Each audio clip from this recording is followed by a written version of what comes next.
नमस्कार। आज हम सबकी जानी पहचानी कहानी चालाक लोमड़ी और मूर्ख शेर को जरा एक अलग नजरिए से देखने वाले हैं। सुनी तो होगी हम सब ने बचपन में, है ना? हाँ हाँ बिल्कुल। पंचतंत्र की बहुत मशहूर कहानियों में से एक है ये। कहानी तो मतलब सीधी सादी लगती है ऊपर से। हाँ, पहली बार में तो यही लगता है। पर अगर थोड़ा ध्यान दें, थोड़ा कुरे दें, तो इसमें आज के जमाने में भी काम आने वाले बड़े गहरे सबक छिपे हैं। सही कहा। जैसे रणनीति के बारे में, मनोविज्ञान और मुश्किल हालात से कैसे निपटा जाए, ये सब कुछ है इसमें। तो चलिए आज इसी कहानी की परतों को खोलते हैं और देखते हैं कि ये सदियों पुरानी कथा हमें क्या सिखा सकती है। क्या कहते हैं? बिल्कुल, जरूर। देखते हैं क्या निकलता है। ठीक है, तो शुरुआत होती है जंगल के राजा शेर से। पर आज राजा साहब की हालत कुछ ठीक नहीं है। भूखे हैं। हाँ, भूखे हैं, शिकार की तलाश में भटक भटक कर थक चुके हैं और मतलब हताशा उन पर हावी हो रही है। दिन ढलने को है और पेट एकदम खाली। मुश्किल वक्त है शेर के लिए। तभी उसे एक गुफा दिखती है और शेर के थके दिमाग में आप कह सकते हैं एक बिजली सी कौंधती है। एक आइडिया आता है। हाँ, एक योजना बनती है कि क्यों ना इस गुफा के बाहर घात लगाकर बैठा जाए। जो भी जानवर इसमें रहता होगा अंदर या बाहर आते वक्त, वो आसानी से मेरा शिकार बन जाएगा। घात लगाना तो शिकारियों का पुराना तरीका है ना? हाँ, मतलब सतह पर देखें तो शिकारी यही करते हैं, पर यही मुझे लगता है पहली चूक हो जाती है। अच्छा, कैसे? देखिए, ये प्लान सतही तौर पर ठीक लग सकता है, लेकिन इसमें वो दूरदर्शिता की कमी है। शेर ने सिर्फ अपनी तात्कालिक जरूरत यानी भूख और एक आसान समाधान घात लगाना, बस इसी पर ध्यान दिया। हाँ, बस पेट भरने की जल्दी थी। बिल्कुल।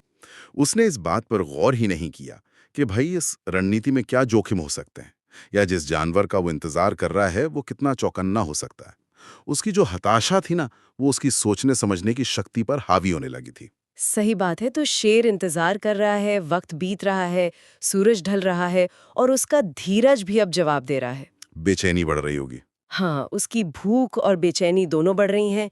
वो मन ही मन सोच रहा है कि गुफा का मालिक जरूर बाहर गया होगा, बस आता ही होगा, इंतजार सफल होगा। उम्मीद लगाए बैठा है। और फिर कुछ देर बाद उस गुफा की मालकिन एक लोमड़ी वहां पहुंचती है। आ गई कहानी की नायिका। हाँ और लोमड़ियां तो वैसे ही अपनी चतुराई के लिए जानी जाती हैं, और ये वाली शायद कुछ ज्यादा ही होशियार थी। वो अपनी गुफा के पास पहुंचती है, लेकिन अंदर घुसने से पहले एक पल के लिए ठिठक जाती है। कुछ है जो उसे ठीक नहीं लग रहा। और ये जो ठिठकना है ना, ये बहुत महत्वपूर्ण है। मतलब वो आंख बंद करके अपने घर में नहीं घुस गई। हाँ, उसने ध्यान दिया। उसने अपने आसपास के माहौल पर ध्यान दिया। उसकी नजर जमीन पर पड़ी। हाँ, और यहीं से कहानी का रुख एकदम पलट जाता है। लोमड़ी को जमीन पर कुछ निशान दिखते हैं। पैरों के निशान। वो तुरंत पहचान लेती है, अरे ये तो शेर के पंजों के निशान हैं, और वो सीधे उसकी गुफा की तरफ जा रहे हैं।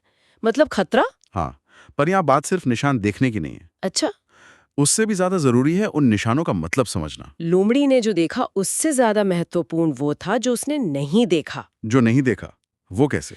उसने ध्यान दिया कि पंजों के निशान गुफा के अंदर जाने के तो साफ दिख रहे हैं, लेकिन बाहर आने के नहीं है। एग्जैक्टली उन्हीं निशानों के गुफा से बाहर आने का कोई सबूत नहीं है। इसे कहते हैं मतलब एक तरह से नकारात्मक स्थान को पढ़ना, यानी जो मौजूद नहीं है उससे जानकारी निकालना। वाह, ये तो कमाल की बात है। मतलब जैसे जासूस सुराग ढूंढते हैं, सिर्फ उंगलियों के निशान नहीं देखते, बल्कि ये भी देखते हैं कि क्या कोई चीज अपनी जगह से गायब है। बिल्कुल वैसा ही। ये है प्रैक्टिकल क्रिटिकल थिंकिंग, व्यवहारिक रूप में आलोचनात्मक सोच। यानी सिर्फ जानकारी इकट्ठा करना नहीं, बल्कि उस जानकारी का विश्लेषण करना, उसके पैटर्न को समझना और उसके आधार पर एक लॉजिकल निष्कर्ष निकालना। बिल्कुल। लोमड़ी ने सिर्फ ये नहीं देखा कि शेर आया था, उसने ये समझा कि शेर अंदर गया है और बाहर नहीं आया है, इसलिए वो अभी भी अंदर ही है। ये छोटी सी ऑब्जर्वेशन उसकी जान बचाने वाली थी। अब लोमड़ी को स्थिति की गंभीरता का पूरा अंदाजा हो गया। शेर अंदर घात लगाए बैठा है, अब वो चुपचाप भाग सकती थी, अपनी जान बचा सकती थी। ज्यादातर जानवर शायद यही करते। हाँ, शायद।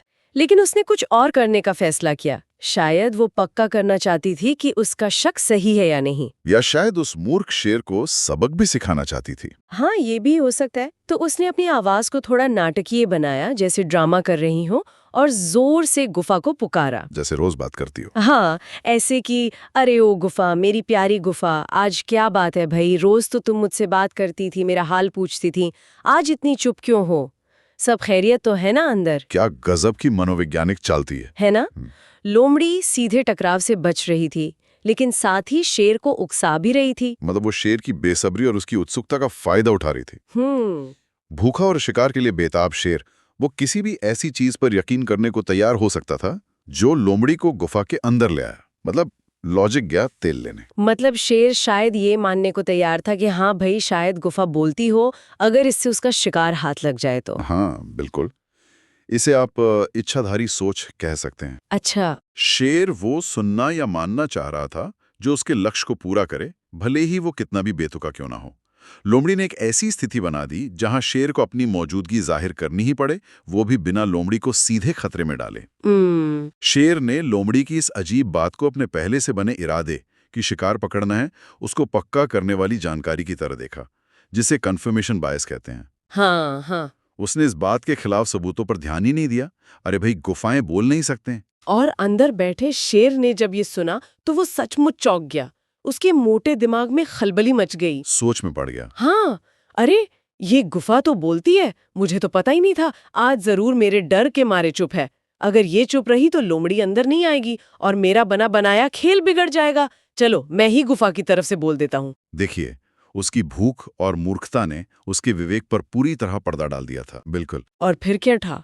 शेर ने अपनी भारी गूंजती हुई आवाज में गुफा के अंदर से जवाब दिया, अरे लोमड़ी आ जाओ, अंदर आ जाओ, सब कुशल मंगल है यहाँ। और आवाज से साफ पता चल गया होगा कि ये गुफा नहीं बोल रही। जाहिर है, आवाज किसी गुफा की नहीं बल्कि एक शेर की ही थी। और बस इसी पल शेर की हार तय हो गई। यहीं पर वो जब बात करते हैं ना, ताकत और बुद्धि का अंतर। हाँ, बिल्कुल साफ हो गया। शेर की शारीरिक शक्ति और लोमड़ी की मानसिक चतुरता। शेर ने बुनियादी सवाल ही नहीं पूछा, क्या यह संभव है, क्या गुफाएं बोल सकती हैं? नहीं पूछा। उसने अपनी धारणा कि शायद गुफा बोलती है और लोमड़ी को अंदर लाना है, उसी को सच मान लिया। उसने उसे परखने की, वेरीफाई करने की जरूरत ही नहीं समझी। जरूरत ही नहीं समझी। उसकी जो फौरी इच्छा थी, उसने उसके तर्क को, उसकी सोचने की शक्ति को बिल्कुल कुंद कर दिया था। जैसे ही शेर की आवाज बाहर आई, लोमड़ी का शक यकीन में बदल गया।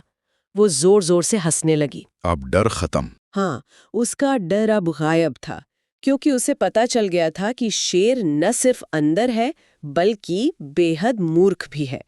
वो चिल्लाई, वाह रे मूर्ख शेर, दुनिया में कहीं गुफाएं भी बात करती हैं क्या? मैं तो बस ये जानना चाहती थी कि तू अंदर छिपा है या नहीं। अब पता चल गया। खेल खत्म। और इतना कहकर लोमड़ी पलक झपकते ही 9-2-11 हो गई, अपनी जान बचाकर। और शेर अंदर ही रह गया। बेचारा शेर गुफा में अकेला, भूखा और अपनी बेवकूफी पर पछताता रह गया।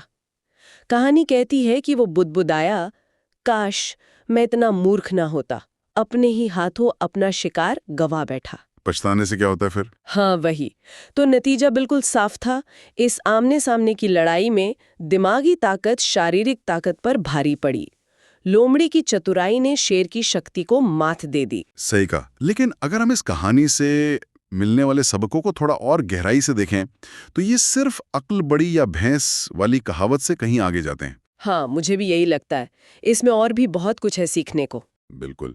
ये कहानी असल में जीवन में सफल होने के लिए जरूरी कई स्किल्स, कई कौशलों पर रोशनी डालती है। जैसे? पहला, जैसा हमने देखा, पैनी नजर और अवलोकन। कीन ऑब्जर्वेशन। सिर्फ देखना नहीं बल्कि माहौल की छोटी छोटी बारीकियों, जैसे पैरों के निशान, उन पर ध्यान देना। बिल्कुल। और दूसरा, उन बारीकियों का सही मतलब निकालना। हाँ, यानी आलोचनात्मक विश्लेषण, क्रिटिकल एनालिसिस। निशान अंदर जा रहे हैं, बाहर नहीं। इस एक जानकारी से पूरी स्थिति का सही नक्शा खींच लेना। ठीक है। तीसरा है रचनात्मक समस्या समाधान, क्रिएटिव प्रॉब्लम सॉल्विंग। अच्छा, वो बोलती गुफा वाला आइडिया। हाँ, जब सीधा रास्ता खतरनाक हो तो लीक से हटकर सोचना। लोमड़ी भाग सकती थी, पर उसने एक अनोखी तरकीब निकाली, बोलती गुफा का नाटक। उसने हालात को अपने काबू में किया। और चौथा जो मुझे बहुत दिलचस्प लगा वो है विरोधी की मानसिकता को समझना। Understanding opponents psychology. हाँ, ये बहुत जरूरी है। लोमड़ी जानती थी कि भूखा शेर बेसब्र होगा, शायद थोड़ा कमकल भी लगाएगा। हाँ, उसकी कमजोर नस पकड़ ली उसने। और इसी कमजोरी का उसने फायदा उठाया। एकदम सही। ये चारों कौशल, observation, analysis, creative problem solving और साइकोलॉजिकल एक्यूमेन, ये सिर्फ जंगल की कहानियों में नहीं। नहीं, ये तो हमारी रोजमर्रा की जिंदगी में काम आते हैं। बिल्कुल, चाहे वो हमारी पढ़ाई हो, नौकरी हो, व्यापार हो या निजी रिश्ते हों, हर जगह काम आते हैं। जानकारी इकट्ठा करना एक बात है, पर उसे सही संदर्भ में समझना, हाँ, अपनी मान्यताओं पर सवाल उठाना, जैसे लोमड़ी ने बोलती गुफा की मान्यता बनाई और शेर ने उस पर सवाल नहीं उठाया, और फिर उस समझ के आधार पर सही कदम उठाना, यही असली बुद्धिमत्ता है। तो ये कहानी हमें याद दिलाती है कि मुश्किल से मुश्किल हालात में भी अगर हम अपना दिमाग ठंडा रखें, ध्यान से चीज़ों को परखें और थोड़ी रचनात्मकता, थोड़ी क्रिएटिविटी दिखाएं तो रास्ता निकल ही आता है। बिल्कुल, ताकत जरूरी हो सकती है, पर सही समय पर सही सोच अक्सर ज्यादा काम आती है। हाँ, लोमड़ी की चतुराई ने उसे बचा लिया। पर यहाँ एक और सवाल सोचने लायक है। अच्छा। क्या? देखिए, लोमड़ी ने एक चाल चली, एक धोखा दिया और वो कामयाब रही। लेकिन क्या असल जिंदगी में हमेशा ऐसी ही तरकीबें, ऐसी चालें सबसे बेहतर होती है? क्या कभी ऐसा नहीं होता कि सीधी, सच्ची और ईमानदार बातचीत इन चतुर चालों से ज्यादा कारगर साबित हो, खासकर जब हमें किसी का भरोसा जीतना हो या लंबे समय के रिश्ते बनाने हो? ये बहुत दिलचस्प नुक्ता उठाया आपने। मतलब चालाकी हमें फौरी तौर पे तो बचा सकती है, पर क्या वो हमेशा सही रास्ता है या लंबे समय के लिए फायदेमंद है? यही सवाल है। और एक और पहलू है शेर के नजरिए से सोचने का। शेर के नजरिए से? हाँ, जब लोमड़ी ने उसके पैरों के निशान देख लिए थे, क्या उसके बाद शेर के बचने का कोई रास्ता था भी? मतलब क्या वो कुछ और कर सकता था उस वक्त? हाँ, यहाँ उसकी किस्मत उसी पल तय हो गई थी जब उसने बिना सोचे समझे, बिना जोखिम का अंदाजा लगाए, गुफा में छिपने की वो पहली खराब रणनीति अपनाई थी। क्या उसकी वो शुरुआती गलती ही उसके लिए घातक साबित हुई? हाँ, ये सोचने पर मजबूर करता है कि हमारी कौन सी गलतियां छोटी होती हैं और कौन सी इतनी बड़ी कि बाद में कोई भी चालाकी या कोशिश उन्हें सुधार नहीं पाती। बिल्कुल, कहाँ तक हमारी रणनीति काम करती है और कहाँ हालात या हमारी पिछली भूलें हम पर हावी हो जाती हैं। ये वाकई एक गहरा सवाल है जिस पर श्रोताओं को भी सोचना चाहिए।